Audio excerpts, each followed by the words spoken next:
It's not all that happens, though, when they eat the fruit of the tree of the knowledge of good and evil, because it's not called the fruit of the tree of the knowledge of nakedness. It's called the fruit of the tree of the knowledge of good and evil. And I thought about that for a tremendous amount of time. It's like, what in the world? Because I assume these old stories make sense. You know, it's a game I play. It's like they're old. They've been around a long time. I'm not sure why they're there, but there they are. They're at the basis of our culture. Like many of the stories that we depend on them. Our whole culture grew out of their roots, let's say. And so I assume that our ancestors, who managed to survive conditions that would have done a lot of us in very rapidly, I can tell you, were a lot smarter than we think, and that the mysterious processes that produced these stories and compelled us to remember them are a lot more psychologically significant than we generally tend to presume. So I give them the benefit of the doubt and try to understand why it is that they might make sense instead of assuming that they don't. And that's not easy, as they're complicated stories. And so I thought about this nakedness, knowledge of good and evil idea for a very, very long time, like about 20 years, puzzling it out. What the hell's the relationship between discovering that you're naked and discovering good and evil? And then one day, mostly because of studying totalitarianism and the atrocity, the proclivity for people to commit atrocity in the service of their group belief, or maybe just because that's what they were like, clued me in.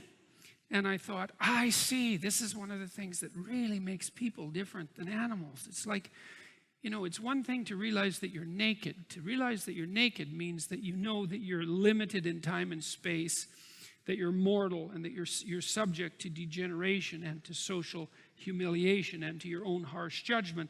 All of that nakedness, to know that you're vulnerable against the world, and definitely a source of shame because of that. And a felt lack of self-sufficiency. And no wonder.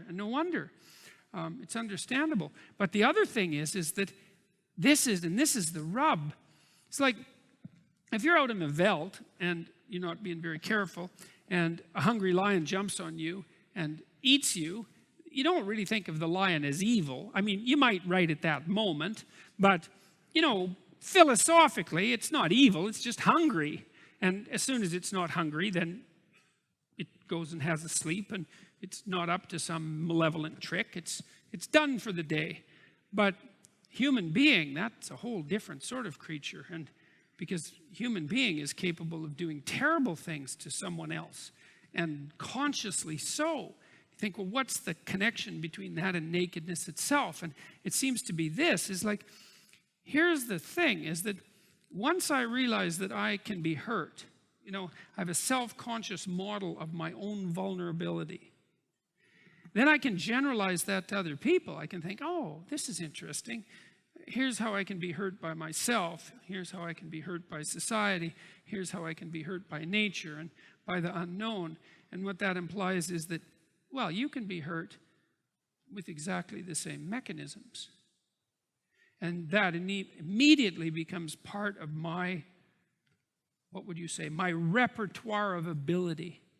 And then all of a sudden, the world is no longer a walled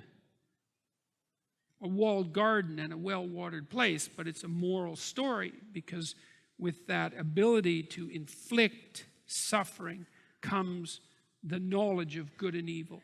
As far as I'm concerned, those are identical propositions. Because now we have the choice, a deep choice about how we're going to treat ourselves and each other. We can inflict tremendous pain and suffering on each other in a very voluntary and conscious manner, in a way that no other animal can manage. And that's the dawning of the moral sense, that capacity we now have to choose to mitigate or exaggerate suffering.